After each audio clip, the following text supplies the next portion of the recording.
Al principio del día vimos nuestra predicación pasada acerca de el llamado de Dios al creyente acerca de esforzarse y ser valiente, ¿no es cierto? Y cuando vemos el pasaje de Josué 1.9, Josué 1.8.9, es normal ver en nosotros una valentía que podemos, a veces sentimos que podemos, al igual que Josué, hacer cualquier cosa que Dios nos mande, ¿no? Pero ¿qué pasa cuando nos enfrentamos ante las circunstancias y viene la aflicción? Hay una pregunta que siempre está presente en la mente de todo cristiano en estos momentos. ¿Dónde está tu Dios?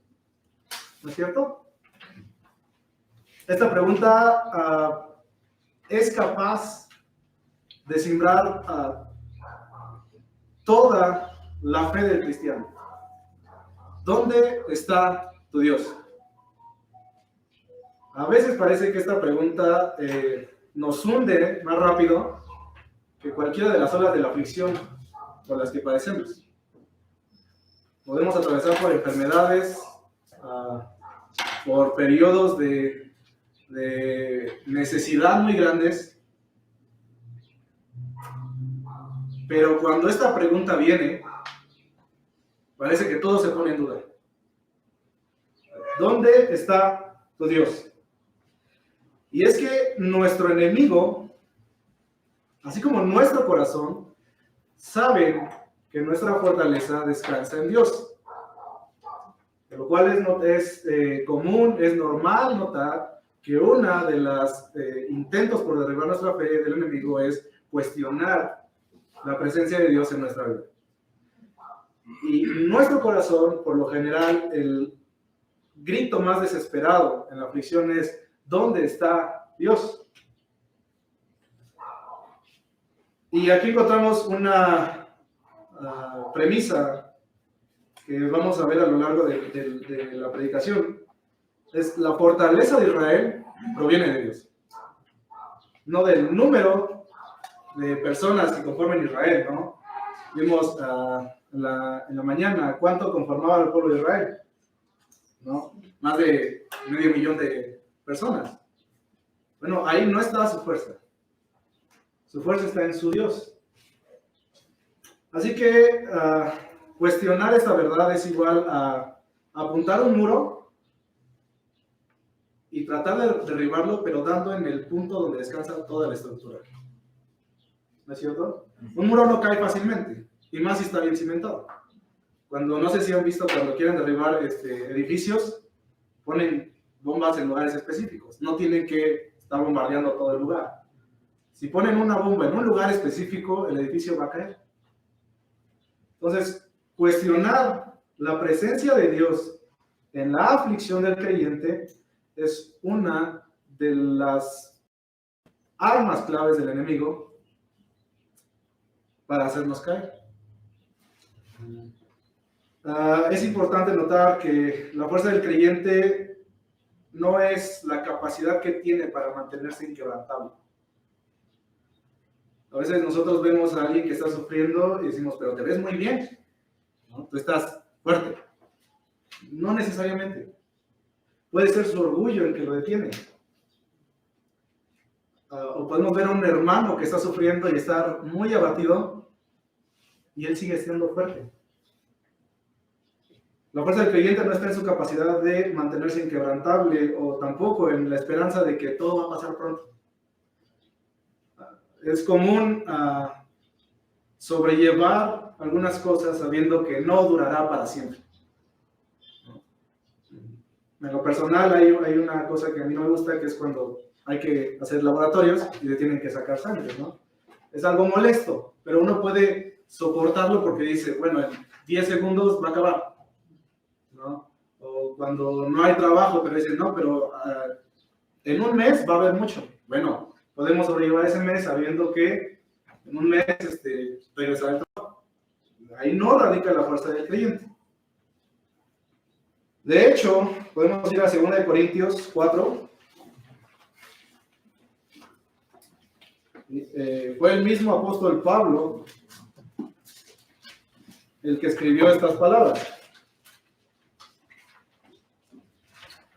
Y debemos de recordar que el apóstol Pablo fue llamado como un instrumento por Dios, ¿no? Y uno habría de pensar que un instrumento por Dios pudiera estar privado de pasar por aflicciones. Pero no es así. Segunda de Corintios 4 nos dice, 8 y 9. Estamos atribulados en todo, más que no angustiados, en apuros, mas no desesperados, perseguidos, mas no desamparados, derribados, pero no destruidos. Y cuando Pablo hace este contraste entre lo que se ve y entre lo que es interno, podemos ver que la fuerza del creyente siempre se ve en la debilidad del creyente. ¿Pero por qué? El versículo 7 no lo dice. ¿Por qué pasa esto al creyente? Esto es para mostrar el poder que viene de Dios, ¿no?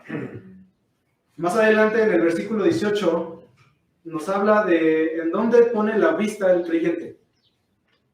El creyente no pone la vista en lo que se ve, sino en aquellas cosas que no se ven. Significa eso que si yo estoy pasando por una circunstancia difícil, yo solamente tengo que hacer caso omiso de eso e imaginarme algo bonito.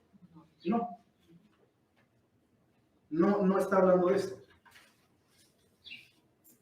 La verdad es que muchas veces el creyente flaquea porque ha perdido de vista lo que debe de ver.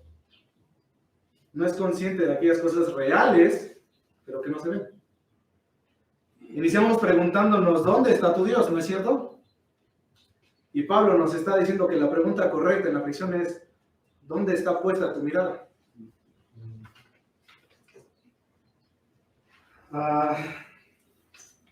Esta es la pregunta correcta. ¿A dónde apunta tu mirada? ¿Dónde están puestos tus ojos? Porque algo es cierto y algo es seguro, que Dios sigue aquí.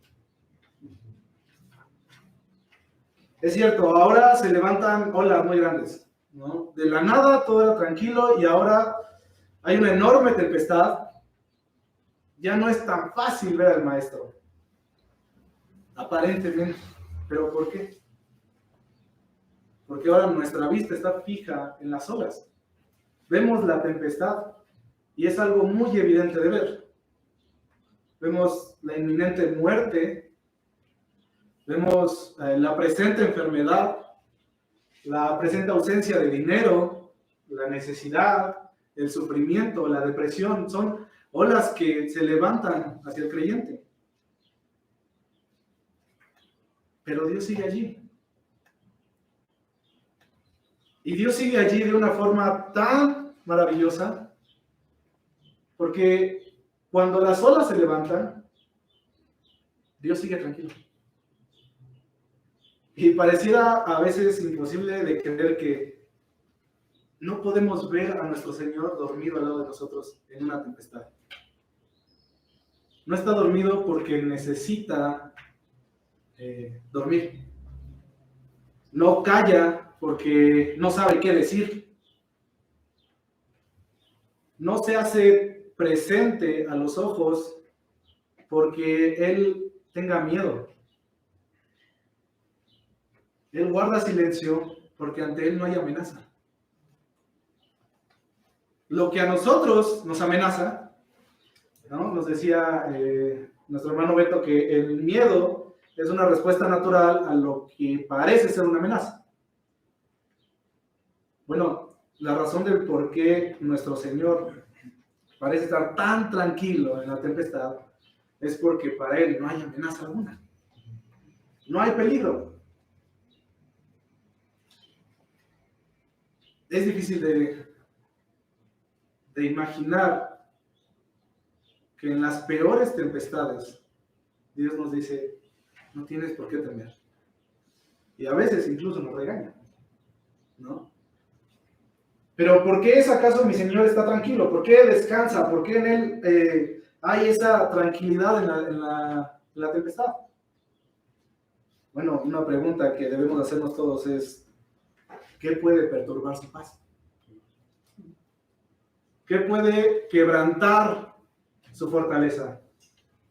Nosotros entendemos nuestro miedo porque vemos aquellas cosas que uno mide y dice, bueno, esto sí me haría daño. Eso sí podría tirarme. Si yo me enfrento a eso, podría salir vencido, ¿no? Y en virtud de la medida que tenemos acerca de las cosas que nos enfrentamos, es nuestro miedo. Pero ¿qué cosa habría en la creación que pueda quebrantar la paz de nuestro Señor? Vamos a ver una serie de posibles cosas que pudieran quebrantar la paz de Dios. Y vamos a ver si ante todas ellas Dios mantiene su fortaleza. La primera son las catástrofes o desastres naturales. Ciertamente para el hombre es algo muy grande. Cuando hay un terremoto, ¿no? Como en México en el 85. Cuando hay tsunamis que arrasan toda una región. Bueno, nuestro Dios tiene pleno control y absoluto control de cada átomo de toda la creación. De cada partícula que existe en esta creación. Vamos a ver eso en Job.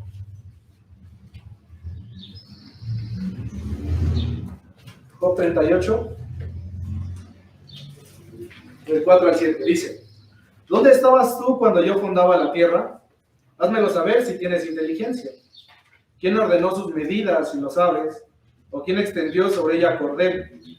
¿Sobre qué están fundadas sus bases? ¿O quién puso su piedra angular? Cuando alababan todas las estrellas del alba y se regocijaban todos los hijos de Dios. Dios tiene el pleno control de lo que pasa en su creación porque Él lo estableció. Dios, con su voz, estableció la órbita de todas las estrellas. Hasta el día de hoy, ninguna de esas estrellas que están en el universo se mueven u orbitan ni un centímetro más ni menos de lo que Dios ha establecido. Job 38, 31 al 33.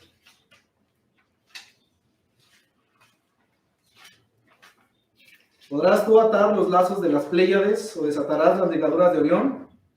¿Sacarás tú a su tiempo las constelaciones de los cielos o guiarás a la osa mayor con sus hijos? ¿Supiste tú las ordenanzas de los cielos? ¿Dispondrás tú de su potestad en la tierra? Dios con su propia palabra puso fin y límite a la misma agua. Él estableció en la profundidad del mar el cerrojo y dijo: hasta aquí llegarán el orgullo de tus olas. Y ante esa voz, el océano, que nosotros lo vemos que está, viene y va. ¿Quién puede detener las olas del mar, no? Ante esa sola voz, el mar obedece y no se mueve más allá de lo que está establecido. A su orden, las grandes tempestades se calman, como lo vemos en Mateo 8, 23 al 27. ¿No? De esto se trata nuestro himno que cantamos ahorita, Maestros que encrespan las aguas. ¿Quién puede detener la tempestad más grande? ¿Quién puede detenerse en medio de la tempestad y decir: calla, enmudece? Nadie. Por eso Dios no se inmuta ante las tempestades, porque Él tiene pleno control y autoridad sobre ellas. Otro caso, podríamos decir, bueno, ¿acaso la rebelión de las criaturas en su creación? En Job 40 nos dice, 40 del 10 al 14: Adórnate ahora de majestad y de alteza y vístete de honra y de hermosura. Derrama el ardor de tu ira, mira a todo altivo y abátelo. Mira a todo soberbio y humíllalo, y quebranta a los impíos en su sitio. Encúbrelos a todos en el polvo, encierra sus rostros en la oscuridad, y yo también te confesaré que podrás salvarte tu diestra. Dios puede aplacar cualquier rebelión en su creación en un solo momento. El hecho de que exista tanta rebelión hoy en día es porque Dios la permite y la tolera. Pero si Dios decidiera en un momento aplacar de una toda la rebelión y maldad, lo haría. Porque Dios puede hacerlo. Con solo hablar, puede abrir la tierra y condenar a los impíos, como lo hizo con la rebelión de Coré. En Números 16. ¿Hay algo tan grande que pueda perturbar la paz de Dios? Incluso una rebelión grande que amenaza la unidad de su pueblo. No. Dios puede hacer maravillas para condenar a los impíos. Puede hablar y el fuego caerá del cielo y consumirá a los pecadores, como en Sodoma y Gomorra. Puede hablar y las fuentes del agua se abrirán y cubrirán todo a su paso, como en Génesis 7 y el diluvio. La rebelión no perturba su paz. ¿Acaso la muerte? Vamos a ver el Salmo 36. Versículo 9. Dice: porque contigo está el manantial de la vida. En tu luz veremos la luz. La muerte no puede perturbar a mi Señor porque Él es fuente de la vida. Él la da y Él la reclama según su voluntad. Él no teme por su vida. Él es eterno. En su presencia no hay medida de tiempo. ¿Por qué? Según de Pedro 3:8 nos dice que para Él un día son 1000 años y 1000 años un día. Para Él no hay medida de tiempo porque Él es eterno. Nosotros medimos nuestra temporalidad en días, años, décadas, siglos, ¿no es cierto? Y a medida que pasa el tiempo nosotros nos vamos desgastando. Pero en Dios no pasa esto. Él mismo creó el tiempo. Él es eterno y en Él no pasan los días. Él es siempre presente. El Salmo 90 nos habla de que antes de toda la creación Él ya era. Incluso antes de la muerte, Él es.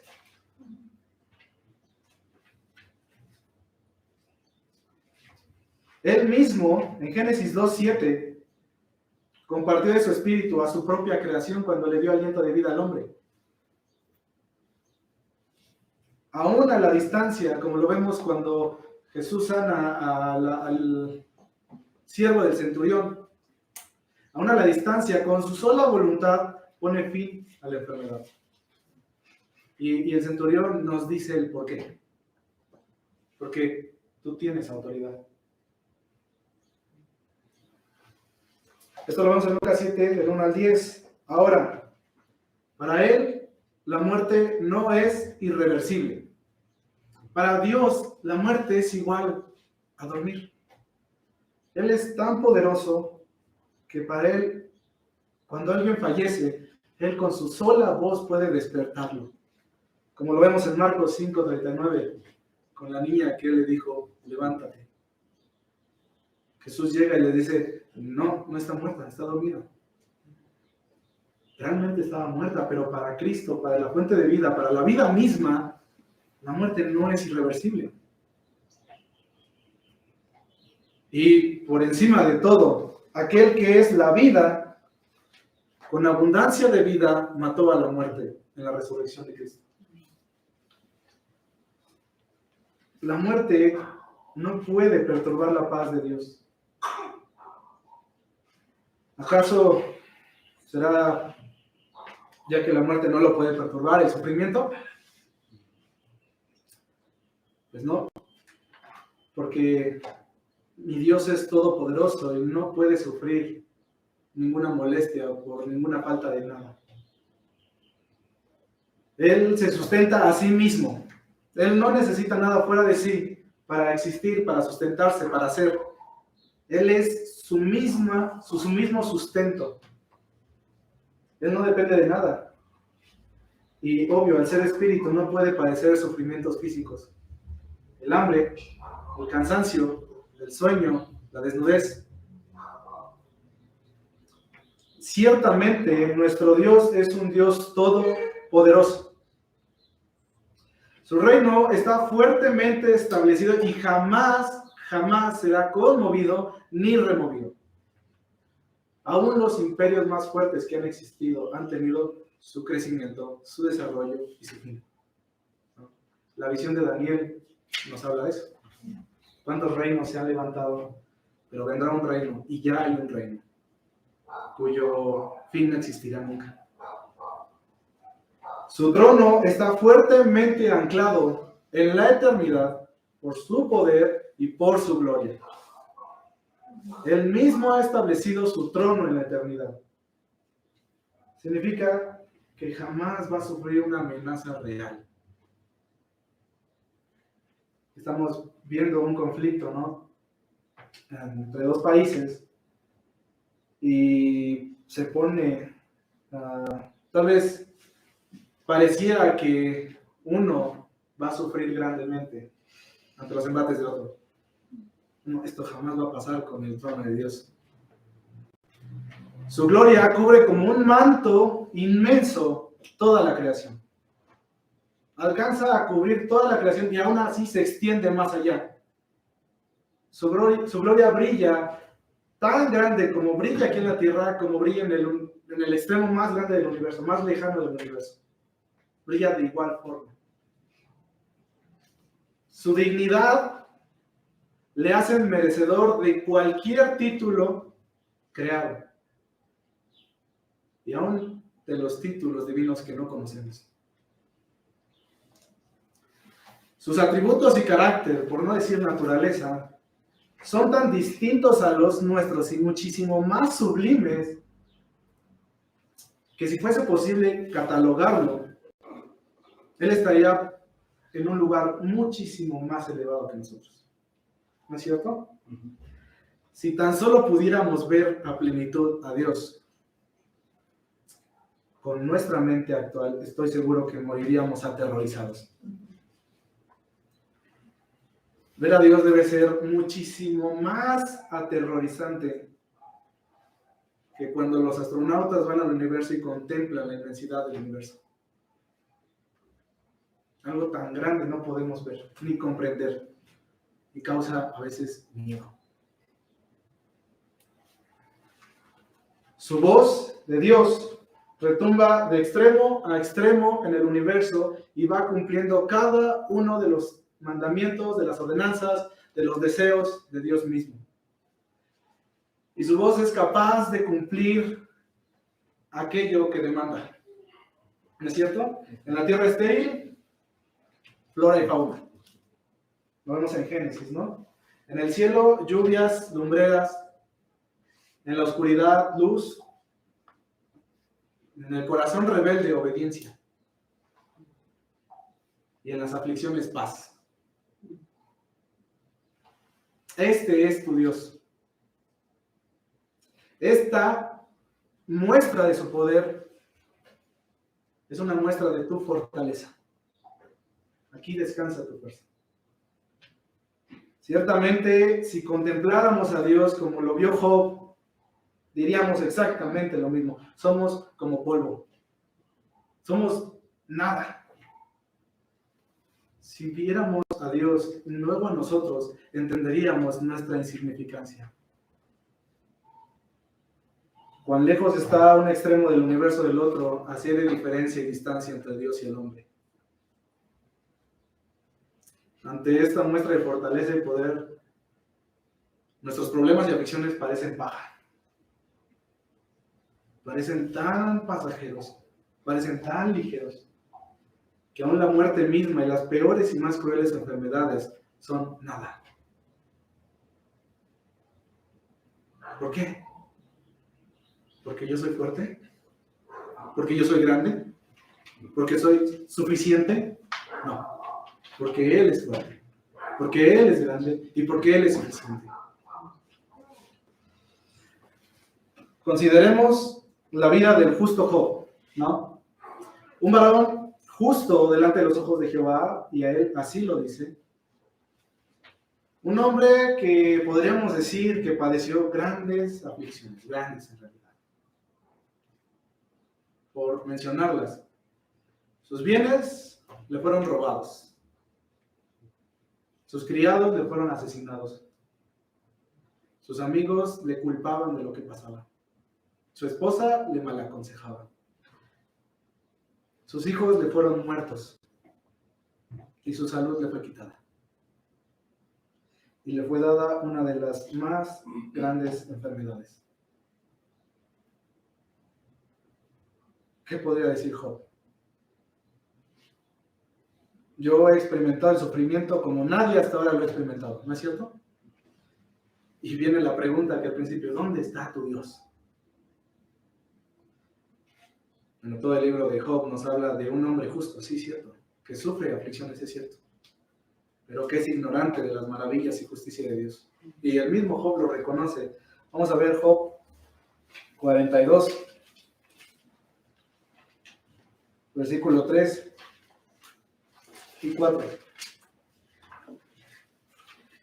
Job 42, del 3 al 4. Dice: ¿quién es el que oscurece el consejo sin entendimiento? Por tanto, yo hablaba de lo que no entendía, cosas demasiado maravillosas para mí que yo no comprendía. Oye, te ruego, y hablaré. Te preguntaré y tú me enseñarás. Cuando el hombre pasa por aflicciones y grandes sufrimientos, pero a la vez es consciente de quién es su Dios, esas aflicciones por lo general siempre revelan nuestra ignorancia acerca de Dios, de sus grandes maravillas. Y es por eso que a través de las aflicciones nuestro Señor se manifiesta a nosotros de una forma que tal vez de otra forma no podría ser posible.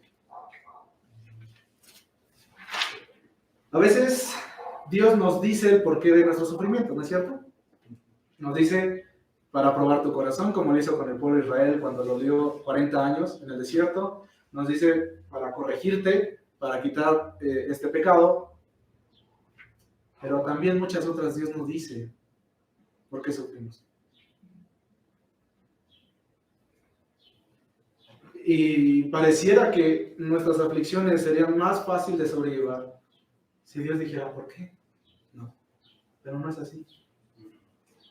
Dios, muchas veces sufrimos de forma muy grande y muy dolorosa, y Dios nos dice, no te voy a decir por qué estás sufriendo. No es mi deseo decirte por qué estás sufriendo, porque yo tengo un deseo específico y muy en claro contigo para este sufrimiento. Y ese es que me mires. Voltea a ver a tu Dios. Éxodo 15:2 nos dice, yo seré tu fortaleza. Él es nuestra fuerza. No necesitamos saber por qué pasamos por las aflicciones. Lo que sí necesitamos saber es que Él es nuestra fuerza. Vamos al Salmo 46. Salmo 46, 1 al 3. Aquí el salmista está diciendo, Dios es nuestro amparo y fortaleza, nuestro pronto auxilio en las tribulaciones. Por tanto, no temeremos, aunque la tierra sea removida y se traspasen los montes al corazón del mar, aunque bramen y se turben sus aguas y tiemblen los montes a causa de su cabeza. Lo que está escribiendo el salmista es una catástrofe a más no poder, ¿no es cierto? Dice que la tierra será removida, los montes serán caídos y serán puestos en el mar, bramen y se turben las aguas, y los montes tiemblen a causa de la braveza del agua.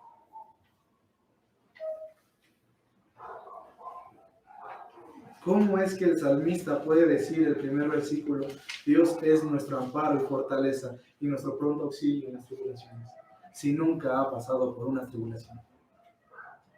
¿Cómo podríamos conocer a Dios como nuestro amparo si nunca atravesamos por tribulaciones?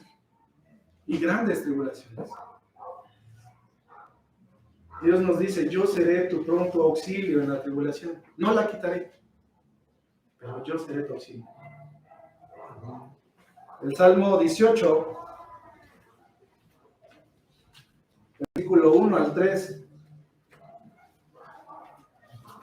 ¿Cómo empieza este salmo? Salmo 18, del 1 al 3. ¿Cuál es la primera expresión que dice el salmista en este versículo? Te amo, te amo. El corazón del creyente, cuando entiende que Dios no va a quitar su aflicción, pero que Él va a estar allí, no tiene un corazón de queja, sino de amor y gratitud. Dice, te amo, oh Jehová, fortaleza mía, Jehová, roca mía y castillo mío y mi libertador. Dios mío, fortaleza mía, en Él confiaré. Mi escudo y la fuerza de mi salvación, mi alto refugio. Invocaré a Jehová, quien es digno de ser alabado, y seré salvo de mis enemigos. ¿Por qué el salmista dice tantos, vamos a decir así, tantas descripciones de Dios? Son muchas. Porque solamente un corazón que ama a Dios, aún en sus tribulaciones, puede decir tantas cosas de Él. Y estoy seguro que aún Él quiso expresar muchísimas más. Yo seré tu castillo y tu roca, dice Dios. Y vimos en Josué, cuando Dios dice, yo estaré contigo. A donde vayas, yo estaré contigo. No le está diciendo, toma un rumbo y vete, y yo voy contigo. No. Porque primeramente le dice, no te alejes a diestra ni siniestra de mi palabra. Y entonces yo estaré contigo, a donde quiera que vayas, porque a donde tú quieras ir, es porque quieres ir, porque yo te he mandado. El miedo muchas veces viene sobre nosotros, ¿no es cierto? Con las aflicciones, con los retos que se nos vienen encima. ¿Y dónde está la fuerza del creyente en esos momentos? Cuando todo parece que nos sobrepasa. Nuestra fuerza está en nuestro Dios, que nos dice, mírame a mí. Mira la fuerza de mi diestra que te sostiene en la aflicción. Yo te he puesto en mi mano. Tú sufrirás, pero ninguna aflicción puede doblar mi mano. Y tú estarás allí.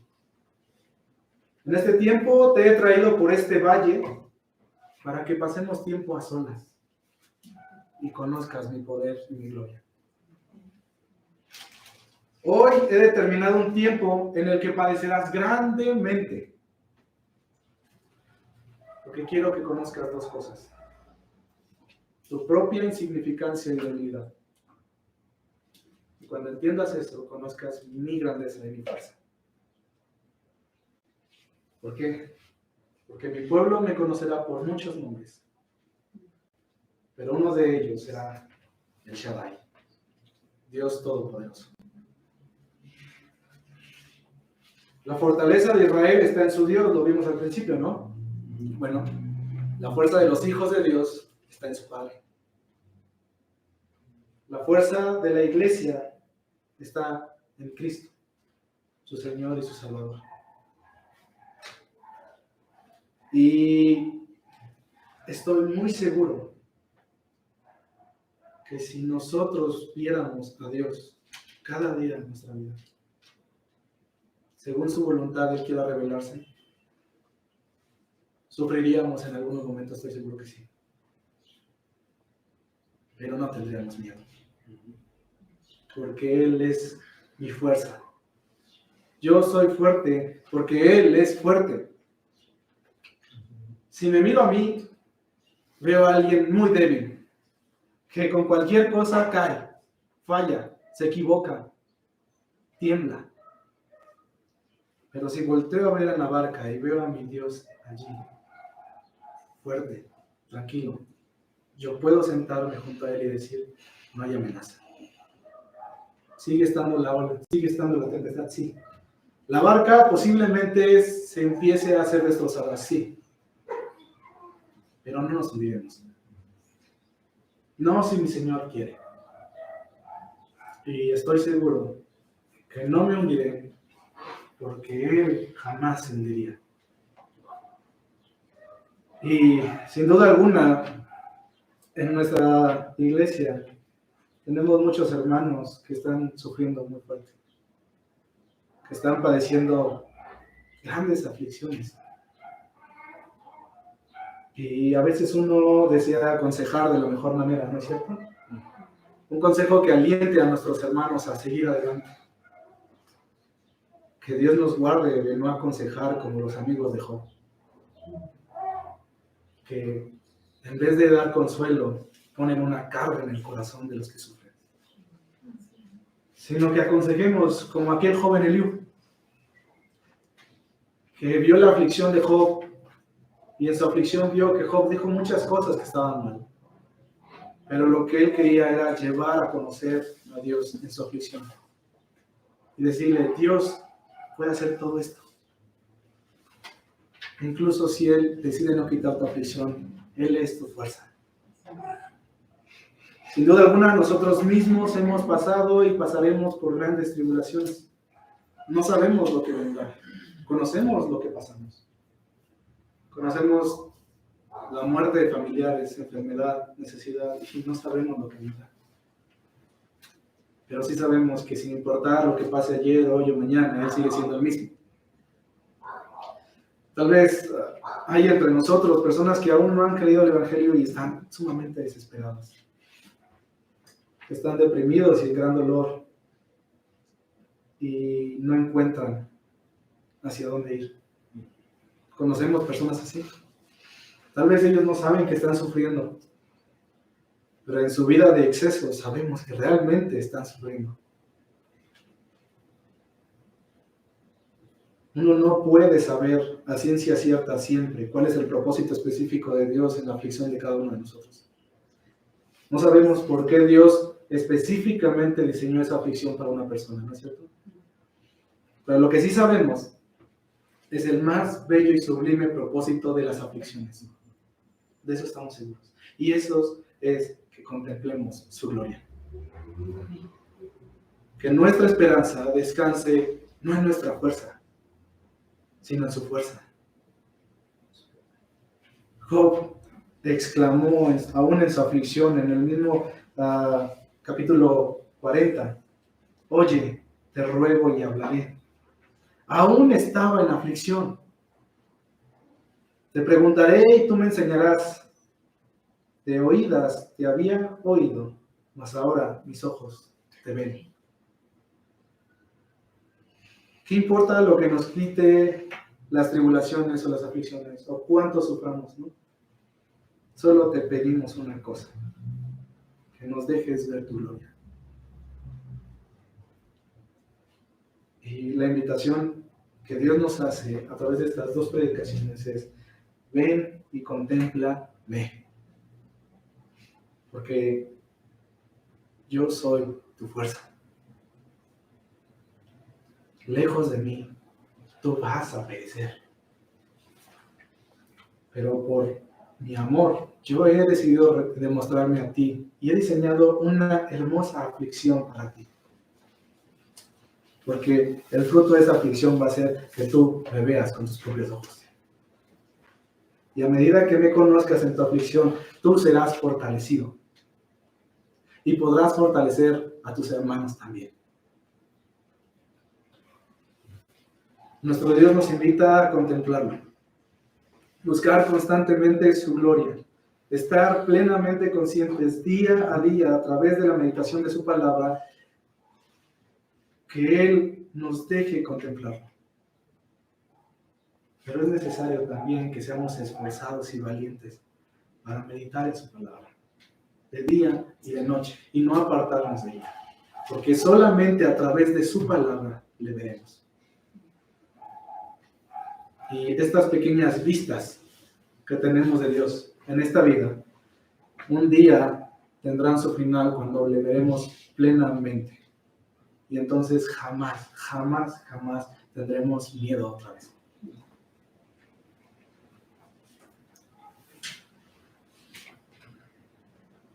Vamos a orar. Vamos a orar en silencio un tiempo. para responder a la palabra de Dios en este día. Y las dos predicaciones que Dios nos ha permitido escuchar. Y después oraré y cantaremos un canto.